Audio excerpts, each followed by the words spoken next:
goodness. I'm at Harvard! Wow. To President Faust, my fellow honorands, Carl, that was so beautiful. Thank you so much. And James Rothenberg, Stephanie Wilson, Harvard faculty, with a special bow to my friend, Dr. Henry Louis Gates. All of you alumni, with a special bow to the class of '88 and your $115 million.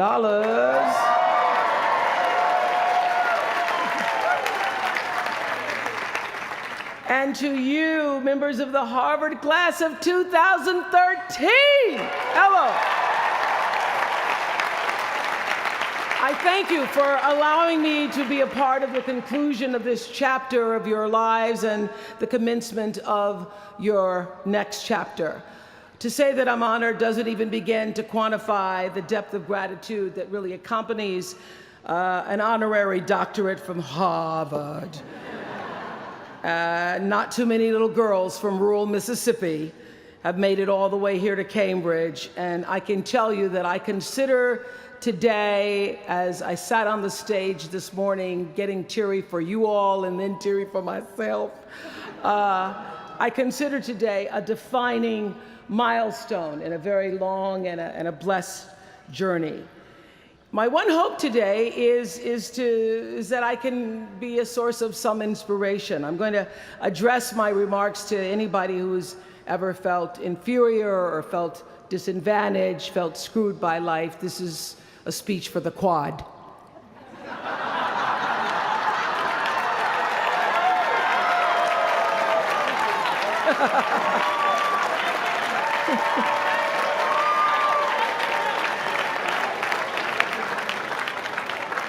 Actually, I was so honored. I wanted to do something really special for you. I wanted to be able to have you look under your seats and there would be free master and doctor degrees. But I see you got that covered already. I will be honest with you. I felt a lot of pressure over the past few weeks to come up with something that I could share with you that you hadn't heard before, because after all, y'all went to Harvard, I did not. But then I realized that you don't have to necessarily go to Harvard to have a driven, obsessive, type A personality, but it helps. And while I may not have graduated from here, I admit that my personality is about as Harvard as they come. You know, my television career began unexpectedly. As you heard this morning, I was in the Miss Fire Prevention contest. That was when I was 16 years old in Nashville, Tennessee, and you had the requirement of having to have red hair in order to win up until the year that I entered. So they were doing the question and answer period, because I knew I wasn't going to win in the swimsuit competition. So during the question and answer period, the question came, "Why, young lady, what would you like to be when you grow up?" And by the time they got to me, all the good answers were gone. So I had seen Barbara Walters on the Today Show that morning, so I answered, "I would like to be a journalist. I would like to tell other people's stories in a way that makes a difference in their lives and the world." And as those words were coming out of my mouth, I went, "Whoa, this is pretty good. I would like to be a journalist. I want to make a difference." Well, I was on television by the time I was 19 years old. And in 1986, I launched my own television show with a relentless determination to succeed. At first, I was nervous about the competition, and then I became my own competition, raising the bar every year, pushing myself as hard as I knew. Sound familiar to anybody here? Eventually, we did make it to the top, and we stayed there for 25 years. The Oprah Winfrey Show was #1 in our time slot for 21 years, and I have to tell you, I became pretty comfortable with that level of success. But a few years ago, I decided, as you will at some point, that it was time to recalculate. find new territory, break new ground. So I ended the show and launched OWN, the Oprah Winfrey Network. The initials just worked out for me. So 1 year later, after launching OWN, nearly every media outlet had proclaimed that my new venture was a flop. Not just a flop, but a big, bold flop, they call it. I can still remember the day I opened up USA Today and read the headline, "Oprah not quite standing on her own." I mean, really, USA Today, now that's the nice newspaper. It really was, this time last year, the worst period in my professional life. I was stressed and I was frustrated, and quite frankly, I was embarrassed. It was right around that time that President Faust called and asked me to speak here, and I thought, you want me to speak to Harvard graduates? What could I possibly say to Harvard graduates, some of the most successful graduates in the world, in the very moment when I had stopped succeeding? So I got off the phone with President Faust, and I went to the shower. It was either that or a bag of Oreos. So I chose the shower.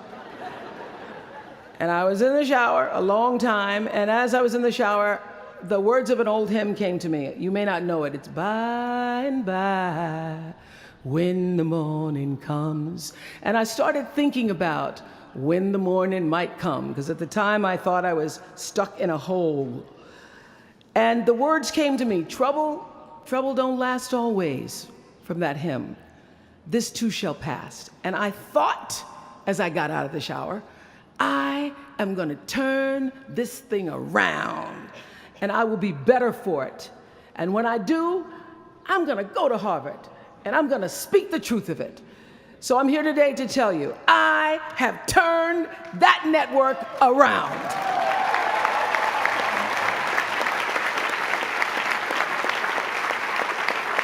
So, and when you're down in the hole, when that moment comes, it's really okay to feel bad for a little while.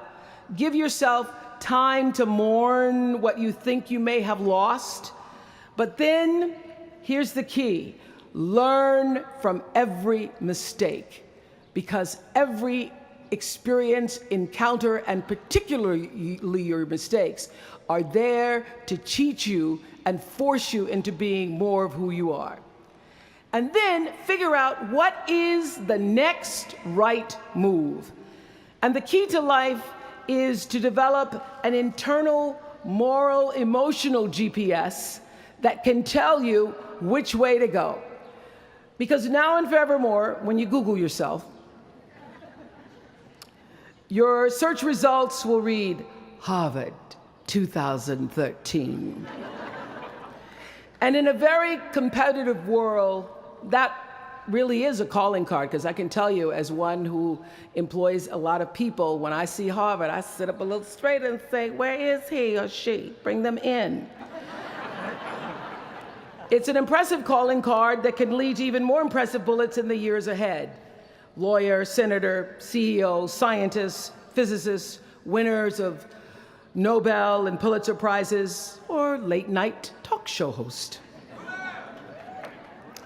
But the challenge of life, I have found, is to build a resume that doesn't simply tell a story about what you want to be, but it's a story about who you want to be. It's a resume that doesn't just tell a story about what you want to accomplish, but why. A story that's not just a collection of titles and positions, but a story that's really about your purpose. Because when you inevitably stumble and find yourself stuck in a hole, that is the story that will get you out. What is your true calling? What is your dharma? What is your purpose? For me, that discovery came in 1994 when I interviewed a little girl who had decided to collect pocket change in order to help other people in need. She raised $1,000 all by herself, and I thought, well, if that little 9-year-old girl with a bucket and a big heart could do that, I wonder what I could do. So I asked for our viewers to take up their own change collection, and in 1 month, just from pennies and nickels and dimes, we raised more than $3 million that we used to send one student from every state in the United States to college. That was the beginning of the Angel Network. And so what I did was I simply asked our viewers, do what you can wherever you are, from wherever you sit in life. Give me your time or your talent, your money if you have it, and they did. Extend yourself in kindness to other human beings wherever you can. And together we built 55 schools in 12 different countries and restored nearly 300 homes that were devastated by Hurricanes Rita and Katrina. So the Angel Network, I've been on the air for a long time, but it was the Angel Network that actually focused my internal GPS.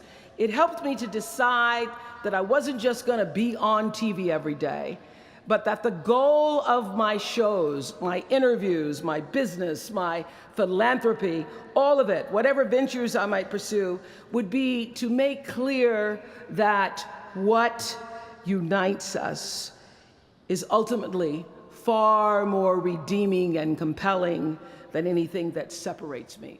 Because what had become clear to me, and I want you to know, it isn't always clear in the beginning, because as I said, I'd been on television since I was 19 years old.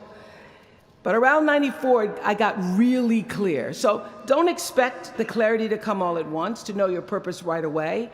But what became clear to me was that I was here on earth to use television and not be used by it, to use television to illuminate the transcendent power of our better angels.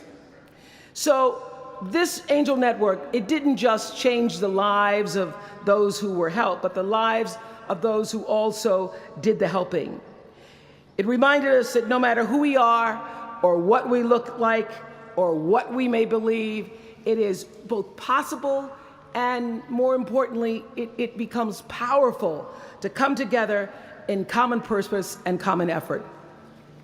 I saw something on the Bill Maher show recently that so reminded me of this point. It was an interview with David and Francine Wheeler. They lost their 7-year-old son, Ben, in the Sandy Hook tragedy. And even though gun safety legislation to strengthen background checks had just been voted down in Congress at the time that they were doing this interview, they talked about how they refused to be discouraged. Francine said this. She said, "Our hearts are broken, but our spirits are not. I'm going to tell them what it's like to find a conversation about change that is love, and I'm going to do that without fighting them." And then her husband David added this: "You simply cannot demonize or vilify someone who doesn't agree with you, because the minute you do that, your discussion is over, and we cannot do that any longer. The problem is too enormous. There has to be some way that this darkness can be banished with light." In our political system and in the media, we often see the reflection of a country that is polarized, that is paralyzed, and is self-interested. And yet, I know you know the truth. We all know that we are better than the cynicism and the pessimism that is regurgitated throughout Washington and the 24-hour cable news cycle. Not my channel, by the way. We understand that the vast majority of people in this country believe in stronger background checks because they realize that we can uphold the Second Amendment and also reduce the violence that is robbing us of our children. They don't have to be incompatible.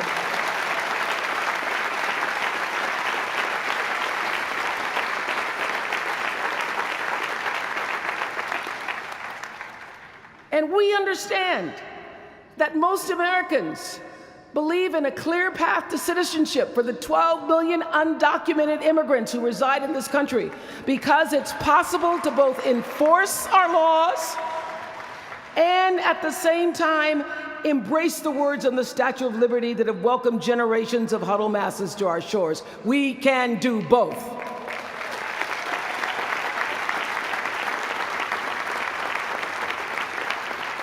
And we understand, I know you do because you went to Harvard, that people from both parties and no party believe that indigent mothers and families should have access to healthy food and a roof over their heads and a strong public education. Because here in the richest nation on earth, we can afford a basic level of security and opportunity. So the question is, what are we going to do about it? Really, what are you going to do about it? Maybe you agree with these beliefs, maybe you don't.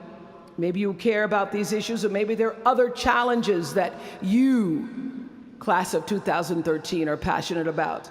Maybe you want to make a difference by serving in government. Maybe you want to launch your own television show. Or maybe you simply want to collect some change. Your parents would appreciate that about now. The point is, your generation is charged with this task of breaking through what the body politic has thus far made impervious to change. Each of you has been blessed with this enormous opportunity of attending this prestigious school. You now have a chance to better your life, the lives of your neighbors, and also the life of our country. When you do that, let me tell you what I know for sure. That's when your story gets really good.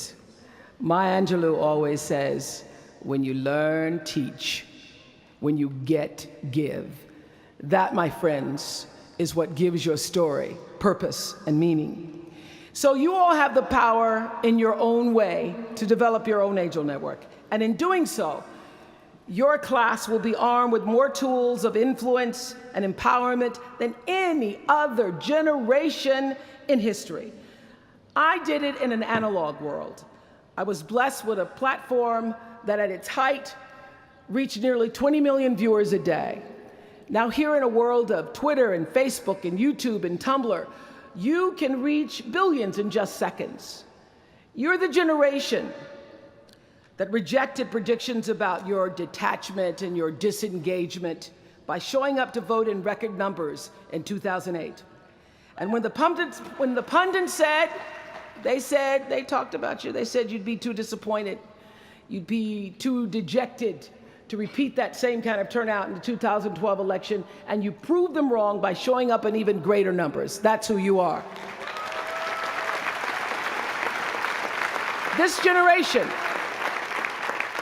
your generation, I know, has developed a finely honed radar for BS. Can you say BS at Harvard? The spin and phoniness and artificial nastiness that saturates so much of our national debate. I know you all understand better than most that real progress requires an authentic way of being, honesty, and above all, empathy. I have to say that the single most important lesson I learned in 25 years talking every single day to people was that there's a common denominator in our human experience. Most of us, I tell you, we don't want to be divided. What we want, the common denominator that I found in every single interview, is we want to be validated. We want to be understood. I've done over 35,000 interviews in my career. And as soon as that camera shuts off, everyone always turns to me and inevitably in their own way asks this question: was that okay? I heard it from President Bush. I heard it from President Obama. I've heard it from heroes and from housewives. I've heard it from victims and perpetrators of crimes. I even heard it from Beyonce and all of her Beyonce-ness. She finishes performing, hands me the microphone and says, was that okay? Friends and family, yours, enemies, strangers, in every argument, in every encounter, every exchange, I will tell you, they all want to know one thing. Was that okay? Did you hear me? Do you see me? Did what I say mean anything to you? And even though this is the college where Facebook was born, my hope is that you will try to go out and have more face-to-face conversations with people you may disagree with.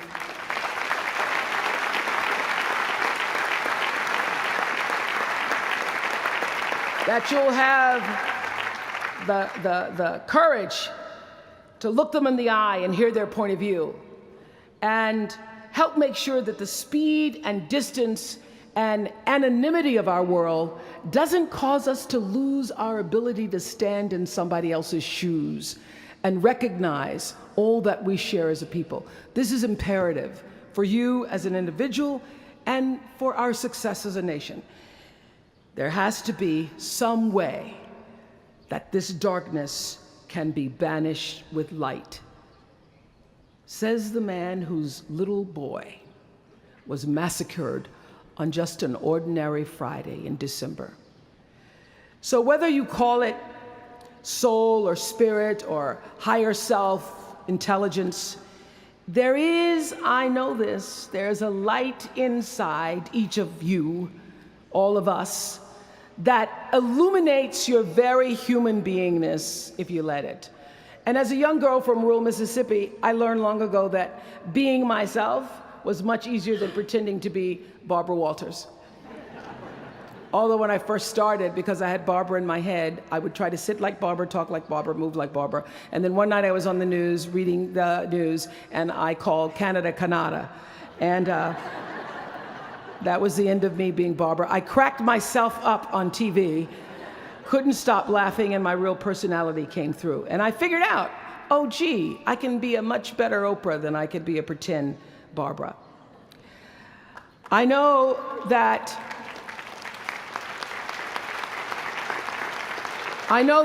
you all might have a little anxiety now and hesitation about leaving the comfort of college and putting those Harvard credentials to the test. But no matter what challenges or setbacks or disappointments you may encounter along the way, you will find true success and happiness if you have only one goal. There really is only one, and that is this: to fulfill the highest, most truthful expression of yourself as a human being. You want to max out your humanity by using your energy to lift yourself up, your family, and the people around you. Theologian Howard Thurman said it best. He said, "Don't ask yourself what the world needs. Ask yourself what makes you come alive, and then go do that. Because what the world needs is people who have come alive." The world needs people like Michael Stolzenberg from Fort Lauderdale. When Michael was just 8 years old, Michael nearly died from a bacterial infection that cost him both of his hands and both of his feet. And in an instant, this vibrant little boy became a quadruple amputee, and his life was changed forever. But in losing who he once was, Michael discovered who he wanted to be. He refused to sit in that wheelchair all day and feel sorry for himself. So with prosthetics, he learned to walk and run and play again. He joined his middle school lacrosse team. And last month, when he learned that so many victims of the Boston Marathon bombing would become new amputees, Michael decided to banish that darkness with light. Michael and his brother Harris created MikeysRun.com to raise $1 million for other amputees by the time Harris runs the 2014 Boston Marathon. More than 1,000 miles away from here, these two young brothers are bringing people together to support this Boston community the way their community came together to support Michael. And when this 13-year-old man was asked about his fellow amputees, he said this: "First, they will be sad. They're losing something they will never get back, and that's scary. I was scared. But they'll be okay. They just don't know that yet. We might not always know it.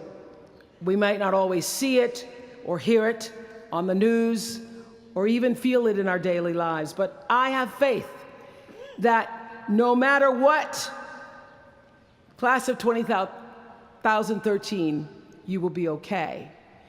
And you will make sure our country is okay. I have faith because of that 9-year-old girl who went out and collected the change. I have faith because of David and Francine Wheeler. I have faith because of Michael and Harris Stolzenberg. And I have faith because of you, the network of angels sitting here today. One of them, Khadijah Williams, who came to Harvard 4 years ago. Khadijah had attended 12 schools in 12 years, living out of garbage bags amongst pimps and prostitutes and drug dealers, homeless, going into department stores, Walmart in the morning to bathe herself so that she wouldn't smell in front of her classmates. And today she graduates as a member of the Harvard class of 2013.